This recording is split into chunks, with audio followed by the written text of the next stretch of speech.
एक बार की बात है। एक लड़का था, उसका नाम सबल था, जो नगर में रहता था। वह अपने जीवन से बहुत निराश था। उनकी निराशा का कारण यह था कि वह अब तक अपने जीवन में कुछ नहीं कर रहा था। उसके माता पिता उसे ताने मारते थे कि आपके सभी मित्र कुछ न कुछ कर रहे हैं, लेकिन आप अभी भी घर बैठे हैं। दोस्तों के बीच भी अक्सर उनका मजाक उड़ाया जाता था। वह कहीं जाता तो लोग उससे पूछते कि आप क्या कर रहे हैं। उसे यह बताने में भी शर्म आ रही थी। वह कुछ नहीं कर रहा था। धीरे धीरे उसने रिश्तेदारों से मिलना जुलना कम कर दिया और लोगों से मिलना भी बंद कर दिया। वह ज्यादातर समय घर पर ही रहता है। वह अकेला रोता है और भगवान को कोसता है और अपनी किस्मत को दोष देता है। अब उसे अपना जीवन बोझ लगने लगा था। कभी कभी वह सोचता कि कब वह कुछ करने के योग्य बनेगा, और फिर वह सोचता कि जिंदा रहने से अच्छा मर जाना है। एक दिन वह अपने नगर की एक गली से गुजर रहा था। तभी उसने देखा कि एक उपदेशक दुख और परेशानियों पर उपदेश दे रहा है। वह भी उसी भीड़ में सबसे पीछे बैठ गया और गुरु के प्रवचन सुनने लगा। उपदेशक कह रहा था, दुख एक शिक्षक की तरह है जो हमें जीवन की सच्चाई दिखाता है और हमें जीने का सही तरीका सिखाता है। आप चाहें तो जिंदगी जीना भी सीख सकते हैं। गुरुजी उपदेश दे रहे थे कि तुम चाहो तो कुछ भी हासिल कर सकते हो, और अगर चाहो तो एक कोने में बैठकर रो सकते हो। इन सभी बातों को सबल ध्यान से सुन रहा था, लेकिन शिक्षक की यह बातें पसंद नहीं आई। उसने खड़े होकर कहा कि कुछ भी सिखाने से दुख दूर नहीं होता। इसमें केवल दर्द होता है। दुख की पीड़ा अनंत है। ऐसा लगता है कि इसके बाद कुछ होने वाला नहीं है। इससे कुछ भी फर्क नहीं पड़ता है। इसके सामने तो मौत भी छोटी लगती है। उपदेशक ने कहा, फिर तुम्हारा दुख क्या है? सबल ने उसके सामने अपनी सारी व्यथा सुनाई और पूछा, मेरे दुख का कोई उपाय है तुम्हारे पास? यह सुनकर शिक्षक मुस्कुराए और बोले, तुम उस दिन मेरे पास आओ जब आपके जीवन में वास्तविक दर्द हो। मैं आपकी समस्या का समाधान अवश्य करूंगा। यह कहकर गुरु वहां से चला गया। सबल ने सोचा, कहीं मेरा दुख नकली तो नहीं है? क्या मैं जिस दर्द से गुजर रहा हूं वह नकली है? मेरा दुख कोई नहीं समझ सकता। जब माँ बाप नहीं समझते तो गुरु क्या समझेगा? उनके दुखों से व्यथित होकर सबल ने एक फैसला लिया कि अब वह कुछ करेगा। सबल ने एक छोटा व्यवसाय शुरू किया, पर उसे सफलता नहीं मिल रही थी। लेकिन उसके घर वाले पूछते हैं कि क्या वह कुछ कोशिश कर रहा है। वह अपने व्यवसाय में लगा रहा और धीरे धीरे उन्हें सफलता मिलने लगी। फिर उसने गति पकड़ी और केवल 3 साल के अंदर ही वह एक बड़ा बिजनेसमैन बन गया। अब सबल के आसपास ऐसे कई लोग थे जो उसकी परवाह करता था, जो उससे प्यार करता था। अब उनके परिवार के सदस्य भी उसकी तारीफ करते नहीं थक रहे थे। दिन ब दिन उसके मित्रों की संख्या बढ़ती जा रही थी। अब वह अपनी जिंदगी से बहुत खुश था। उनके कुछ दोस्तों ने उन्हें सलाह दी कि जब आप एक बड़ा बिजनेसमैन बनकर बहुत खुश हैं, तो सोचिए आपको कितनी खुशी होगी अगर आप इस शहर और इस राज्य के सबसे बड़े बिजनेसमैन बन जाते हैं। कितने लोग आपसे जुड़ना चाहेंगे, आपकी कितनी बड़ी ख्याति होगी, और स्वयं राजा भी आपसे दोस्ती करना चाहेंगे और जरूरत पड़ने पर ही आपसे पैसे उधार लेंगे। दोस्तों की यह बात सबल के मन में घर कर गई। अब वह और पैसे कमाने की कोशिश करने लगा, लेकिन उसे यह सब बहुत ही जल्दी चाहिए था। वह समय बर्बाद नहीं करना चाहता था। उनका अधिकांश समय इन चीजों को प्राप्त करने में गलाने लगा। इसलिए वह ऐसे काम करने लगा जो सही नहीं था। उसने बड़ा उधार लेना शुरू कर दिया। उसके दोस्तों से पैसे की मात्रा और अधिक मुनाफा कमाने के लालच में वह अपने माल में मिलावट करने लगा। उसने अन्य व्यापारियों के खिलाफ भी साजिश रची और उन्हें डराया धमकाया। जैसा उसके दोस्त कहते थे वैसा ही करता था। वह इन तरीकों से ज्यादा पैसा कमा रहा था, पर अब उसके जीवन में पहले जैसा चैन न था। उनके मन की शांति गायब हो गई थी और वह रात को सो नहीं पाता था। वह हंगामे में रहता था।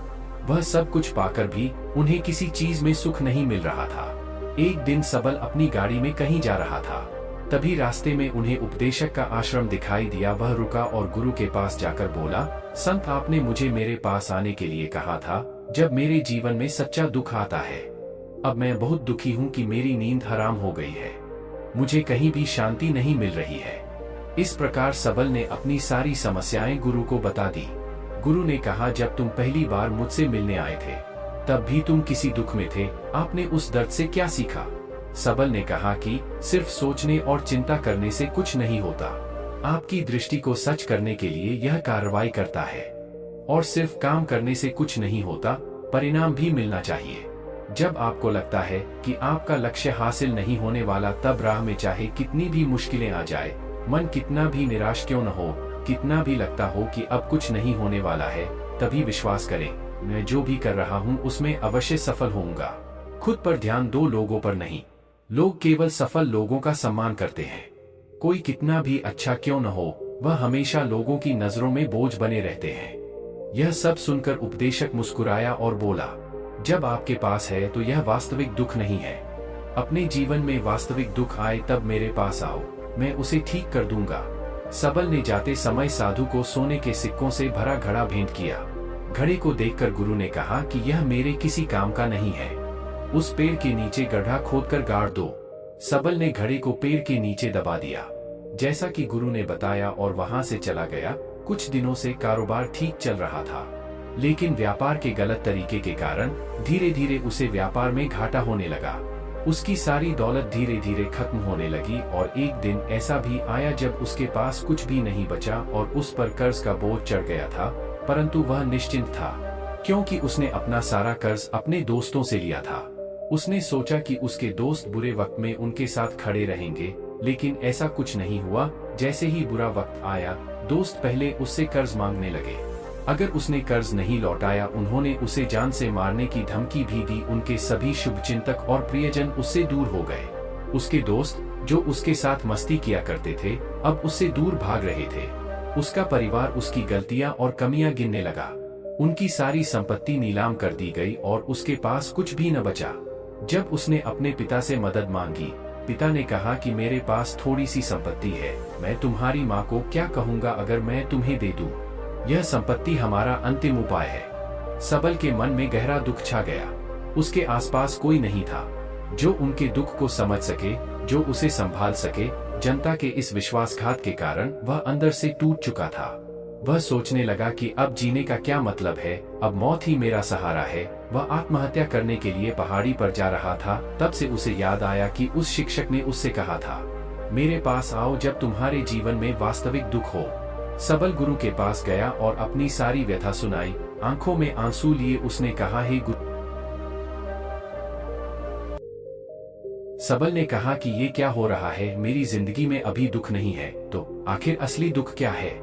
गुरुजी ने सबसे कहा कि पहले आप मुझे बताओ, आपने अपने दुख से क्या सीखा? सबल ने कहा कि मैंने वह सीखा जो लोग हमारे जीवन में आते हैं, वह हमारी सफलता और प्रगति के कारण वो हमें धोखा जरूर देंगे, क्योंकि बुरे समय में वे हमारे साथ नहीं खड़े होंगे। वे अच्छे समय में ही हमारा फायदा उठाएंगे और बुरे समय में हमें छोड़ देंगे। उन लोगों पर ही भरोसा करें जो हमारे बुरे समय में हमारे साथ खड़े रहते हैं।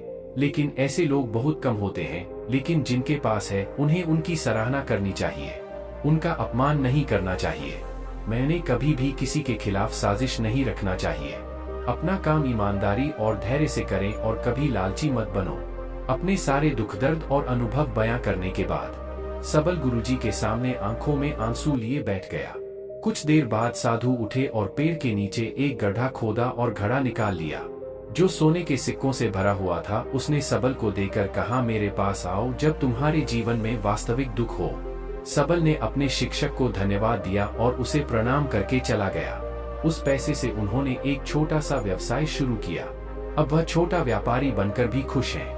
उन्होंने पूरी लगन और ईमानदारी से कारोबार किया। जल्द ही वह अपने शहर का एक बड़ा व्यापारी बन गया। उनका जीवन सुख सुविधाओं से भरा हुआ था। लेकिन कोई कितना भी अच्छा क्यों न हो, लेकिन जीवन में दुख आता है तो सबल के जीवन में भी दुख आते थे। अपने माता पिता की मृत्यु के रूप में वे दोनों एक ही दिन मर गए। सबल अपने माता पिता से बहुत प्यार करता था, इसलिए उनके निधन से उन्हें गहरा सदमा लगा। वह शवों को ले गया, दोनों को श्मशान घाट ले गया जहां अंतिम संस्कार किया गया। वहां उसने अपने माता पिता का शव जलता हुआ देखा तो उनका मन बेचैन हो उठा। उसके मन में कई सवाल उठने लगे। वह घर वापस आ गया, इसलिए उसने अपने माता पिता के घर और संपत्ति को देखा जिसके लिए उनके पिता हमेशा लड़ते रहे। आज जो छूटा पड़ा है, जिन्होंने इसकी देखभाल की, इसके लिए लड़ने वाले इस दुनिया से चले गए। उसके पिता ने जो कुछ कमाया वह सब यहीं रह गया। एक दिन पहले तक उसके पिता मारपीट करते थे किसी के साथ उसकी संपत्ति के लिए। आज वो खुद इस दुनिया से चले गए। उसका मन ऐसे अनेक विचारों के बवंडर में था। वह अंदर से अकेला और डरा हुआ महसूस कर रहा था। वह खाली महसूस कर रहा था। उसे लगा कि कुछ है, वह समझ नहीं सका। इसलिए वह गुरु के पास गया। उसे देखकर गुरुजी ने कहा, क्या जीवन में कोई दुख है? सबल ने कहा, वैसे तो जीवन में कोई दुख नहीं है, सब कुछ अच्छा चल रहा है, लेकिन आज मेरे माता पिता का देहांत हो गया है। मैं इस घटना से बेहद दुखी और परेशान हूँ। गुरुजी ने कहा, इसमें दुखी होने की क्या बात है? एक दिन सबके अपनों को मरना है, कोई न कभी जिया है और न कभी रहेगा। एक दिन तुझे भी मरना है, शायद तुम कल ही मर जाओगे, या आप आज भी मर सकते हो। सबल ने कहा, क्या कह रहे हो गुरुजी? मैं भी मर जाऊंगा, लेकिन मैं अभी जवान हूँ। गुरु ने कहा कि सब जी रहे हैं इस भ्रम में कि मृत्यु केवल दूसरों को आती है, बड़ों के पास ही आती है, लेकिन जवान और बूढ़े मर जाते हैं, बच्चे मर जाते हैं। मौत का उम्र से कोई लेना देना नहीं है, यह सभी को प्रभावित करता है। मास्टर जी की ये बातें सबल के मन में घर कर गईं और वह चुपचाप चला गया, लेकिन उसका मन अभी भी बेचैन था। वह खाली महसूस कर रहा था। वह सारा दिन अपने बारे में ही सोचता रहा कि वह कौन है, वह इस दुनिया में क्यों आया है, क्या जीवन का लक्ष्य केवल चीजों को खाना और मरना है? ऐसे कई सवाल उसके दिमाग में लगातार उठ रहे थे, लेकिन उन्हें अपने किसी भी सवाल का जवाब नहीं मिल रहा था और उसका दुख दिन ब दिन बढ़ता ही जा रहा था। इसलिए कुछ दिन बाद वह फिर से गुरुजी के पास पहुंचा और बोला, हे स्वामी, मैं बहुत दुखी हूँ, क्योंकि मैं यह नहीं जान पा रहा हूँ कि मैं कौन हूँ और मैं इस दुनिया में क्यों आया। यह सुनकर गुरुजी मुस्कुराए और बोले, आज आपके जीवन में पहली बार सच्चा दुख उत्पन्न हो गया है। यह वास्तव में दुख कहलाने के लायक है। हम नहीं जानते कि हम कौन हैं, हम क्यों आए हैं, क्या करें, कैसे करना है। सबल ने अपने गुरु से कहा कि उसकी दुर्दशा दूर करो। गुरु ने कहा कि हम सभी इंसान हैं, जीवन भर संग्रह करते रहते हैं। सबल ने कहा कि सभी इंसान जीवन भर धन, सम्मान, परिवार, प्रतिष्ठा, मित्र, शत्रु आदि जमा करता है। गुरु ने पूछा, क्या हम एकत्रित की गई चीजों में से कुछ भी अपने साथ ले जा सकते हैं? सबल ने कहा, कोई भी इंसान अपने साथ कुछ भी नहीं ले जा सकता, वह सिर्फ अकेला ही जाता है। मेरे माता पिता भी अपने साथ कुछ भी नहीं लेकर गए, सब कुछ धन संपत्ति वैभव सब कुछ यहाँ पर छोड़ कर गए। शिक्षक ने कहा, अब मेरी बात ध्यान से सुनो, इस संसार में हमें जो संग्रह करना चाहिए वह हम नहीं करते। चीजें हमारे सामने होती हैं, लेकिन हम उन्हें देखने की कोशिश नहीं करते। हमें इस दुनिया में जो कुछ भी इकट्ठा करना है वह हम खुद हैं। हमें खुद को जुटाना होगा ताकि जब हम मरें तो हम एकजुट हो सकें और खुद को पहचानने में सक्षम होने के लिए हम अंदर बंटे हुए हैं। हम प्यार, नफरत, गुस्सा, ईर्ष्या में बंटे हुए हैं। क्रूरता, धन, स्थिति, प्रतिष्ठा, सम्मान, पहचान, धर्म, जाति, सैकड़ों हजारों ऐसी चीजों और इच्छाओं में हम विभाजित हैं और टुकड़ों में जीवन जी रहे हैं। इस विभाजन के कारण हमारी चेतना कभी एक नहीं हो सकती। हमारी चेतना शक्ति बिखरी हुई है, इसलिए हमारे पास इतना समय नहीं है, इतनी ऊर्जा नहीं कि हम मुड़ सकते हैं और अपने भीतर देख सकते हैं। वास्तव में धन, सम्मान और सुविधाओं का अभाव, लोग इसे दुख समझते हैं और जीवन भर के लिए जो दुख कहकर रोते रहते हैं और समाधान खोजने का प्रयास करते रहते हैं, उन्हें अपना समाधान कभी नहीं मिलेगा, क्योंकि जिसे लोग दुख कहते हैं वह वास्तविक दुख नहीं है। यह सिर्फ एक आदमी की इच्छा है, उसकी इच्छा कभी पूरी नहीं होती, इसीलिए व्यक्ति को कभी उनके प्रश्नों का समाधान नहीं मिलता। इसलिए इन सब से परे, यदि आप अपने दुखों का अंतिम समाधान चाहते हैं तो सबसे पहले खुद को समेटो। इस दुनिया से अपनी ऊर्जा वापस ले लो और इकट्ठा करो। अपने आप पर ध्यान केंद्रित करो, स्वयं पर ध्यान दो। अपने मृत्यु से पहले अपने आप को जानने की कोशिश करो, बिखरो मत। सबल ने कहा, तो गुरुजी, क्या हम इस संसार को छोड़ दें? हमारी सभी इच्छाओं को मार देना चाहिए, किसी से प्रेम नहीं करना चाहिए, धन संग्रह नहीं करना चाहिए, सम्मान की आशा छोड़ देनी चाहिए। शिक्षक ने कहा कि भावनाओं और इच्छाओं ऐसे बिखरे हुए मनुष्य में से निकल आओ, जैसे कोई पत्थर पहाड़ से गिरे जिस पर पर्वत का कोई वश नहीं है सिवाय देखने के, परेशान होना और कुछ खोना। वैसे ही बिखरे हुए मनुष्य की इच्छाएं बेकाबू और दर्दनाक है। उसका अनियंत्रित मन इच्छा करता रहता है और कल्पना करता रहता है और यह दुख देता है। लेकिन जब एक व्यक्ति अपने मन को एकत्र करता है तो वह जो कुछ भी करता है वह उसके नियंत्रण में होता है। फिर उसकी इच्छा से इच्छाएं भी उत्पन्न होती हैं। सबल ने कहा कि आपने मेरे असली दुख का समाधान कर दिया। आपका बहुत बहुत धन्यवाद। अब से मैं खुद को समेटने, खुद को तराशने की कोशिश करूंगा। गुरुजी ने कहा कि मानव शरीर में बहुत ऊर्जा और शक्ति है, लेकिन यह फालतू के कामों में बंटा हुआ है, बेकार की बातों में लगा हुआ है। यह एक बहुत ही शक्तिशाली मशीन की तरह है, एक बच्चे के हाथ में रखा जा रहा है और वह बिना सोचे समझे अपनी शक्ति बर्बाद कर रहा है और बिना किसी नियंत्रण के। इसीलिए इस शक्ति पर ध्यान दे, अपनी चेतना और इसे इकट्ठा करे। सबल को अपने प्रश्नों का उत्तर मिल गया। उसने अपने गुरु का शुक्रिया अदा किया और चुपचाप चला गया। दोस्तों, उम्मीद है आपको यह कहानी पसंद आई होगी।